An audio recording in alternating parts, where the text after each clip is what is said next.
News, Life, and Beyond. News, Life, and Beyond. New podcast, it's time you tap into it. Real life interviews, focus on your businesses. No propaganda or gimmicks, just two Dawns, Steve J and Adam May. News, Life. 94, right? Yep. After we graduated. I used to live on Cedar Street. Who was my neighbor?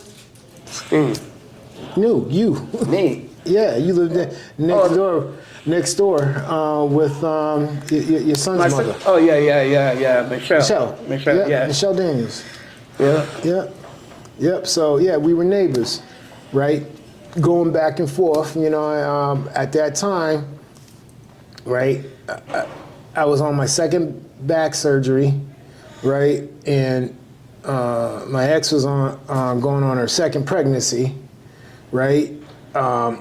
I was on Social Security, SSI, because I couldn't work, right? Only thing I could think about to make additional funds and money at the time was, we going back to the city on a regular basis. Yeah. Start hustling. So that's how it all started and how it all ended, over the years. You get on one and you find out, the hustling is not your thing when it is, because it's always in you. But at the end of the day, right, you can't function if you're on one. So over the years, I've You been with your wife this whole time? You been with your wife the whole time? No, I'm gonna get there. Oh, okay. I'll get there. My bad, brother. I'm telling you, I was with my ex at that whole time. Oh, okay. Right? And I'm gonna give you a perspective, right? All right. During that time, right? As I said, I got on one, meaning I became addicted to cocaine. Yep. Right? Back in them days, it was the song Wu-Tang, combination of crack and weed made my eyes bleed. That was what we were doing, woos all day. And then eventually I got consumed and, got addicted to cocaine, right? That became my go-to to wake up. And meaning to wake up, meaning be on the level. And because the other vice that I went to was alcohol, and I allowed that consume me. So, during that time when I broke my back, I couldn't. Sorry, I don't mean to cut you off. Did you start doing the cocaine because you was in pain, or just because you thought it was cool at that time, or you just got it was too far deep? No, it was fashionable. I never did. Because I'm going to tell you I'm going to tell you something, right? It was fashionable. Yeah. Right, being in the city, right? You copping, and people don't understand is the math at that time. The price of cocaine at that time was $11 a gram. Yeah. Right? And per gram you make $100, $80 to $100, right? What happens? You get consuming a lifestyle thinking that you're going to make a lot of money, which you do, right? But you also embrace the vices around that lifestyle and also the people around that lifestyle. Some people get consumed in the drugs. Some people get consumed in the money. Some people actually get consumed in the life.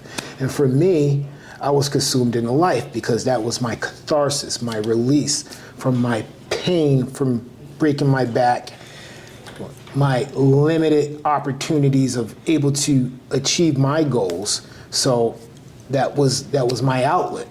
Right? I didn't realize I had an addiction. I didn't realize I was an alcoholic. Nobody does until you hit rock bottom, and my rock bottom was when I got incarcerated. Yeah. Now, when you were selling drugs to keep getting high, or you just selling drugs because you got kids and you needed to get high? I was selling drugs because the drugs was there to sell. I couldn't do nothing else, but I couldn't work. I mean, you imagine having... You're 18, 20, 21, 23, and you can't work.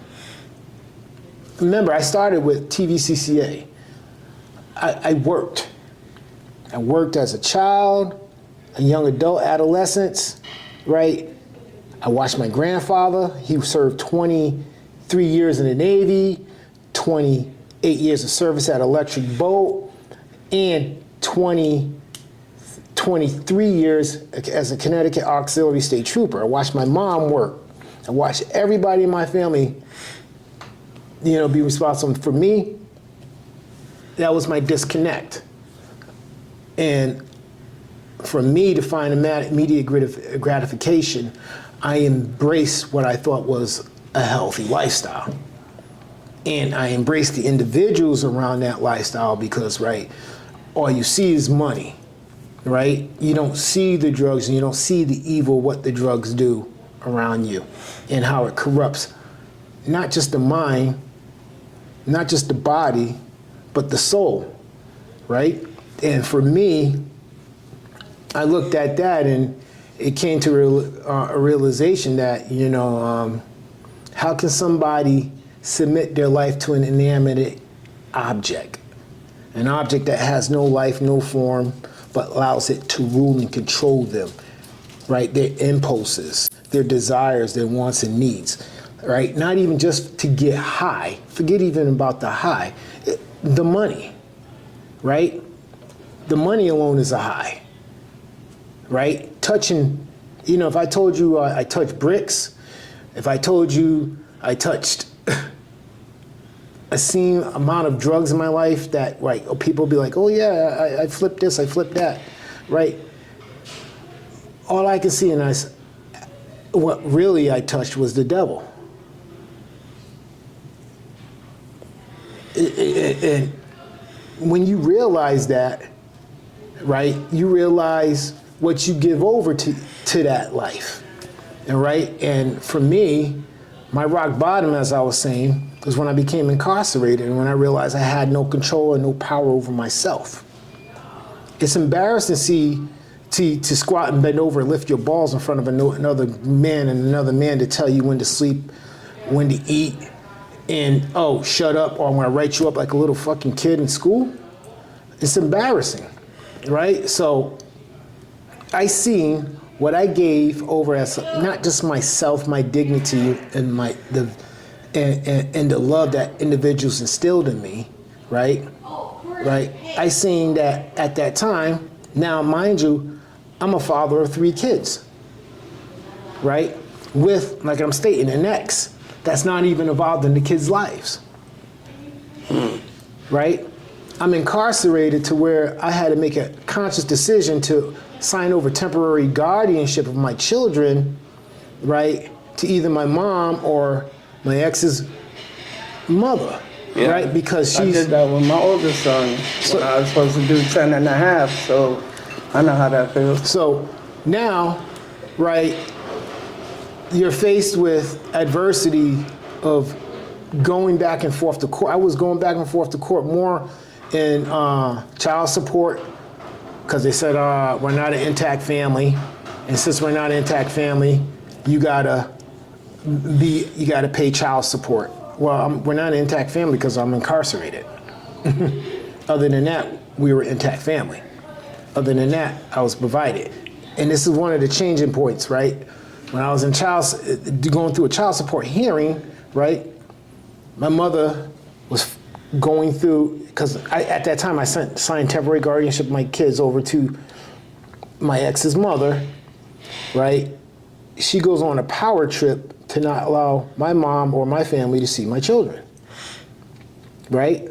Now, mind you, I'm going to court for child support and I'm incarcerated, and I don't understand why I'm going to court for child support. It's not like I abandoned my kids, and it's not like, we were an intact family, meaning we lived together.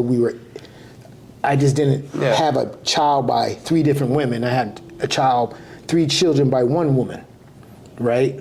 And the point when I became incarcerated, right, she decided to go for the streets.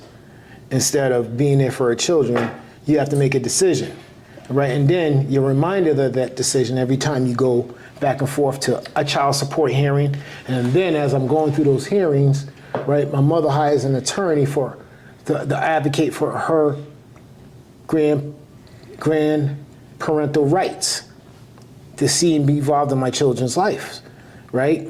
And now, mind you, I still had to go to probate court because that's where you had to sign a temporary guardianship over. I'm going to there. I'm going to child support court. Now I'm being dragged into superior court because my mother signed. assigned, to argue for her rights to see my children, right? And I'm being brought back and forth. And, at that point in time, that's when I decided, and I said, Lord, please get me out of this, right? So that I can be a father to my children. I said, Lord, please provide me a friend and a helpmate to help me be there for my children, right? Lord, and whatever happens, I accept it, right? And mind you, now I'm going to break something down to you, right? Same time, I'm calling my father's father, my grandfather, right? I'm asking him for money. Why? Because he's rich. He was very wealthy. And nobody really knew that about me or my family, right? My grandfather with the best duo, Adam A. And right next to him be the man Steve J. Touche if you're getting plays.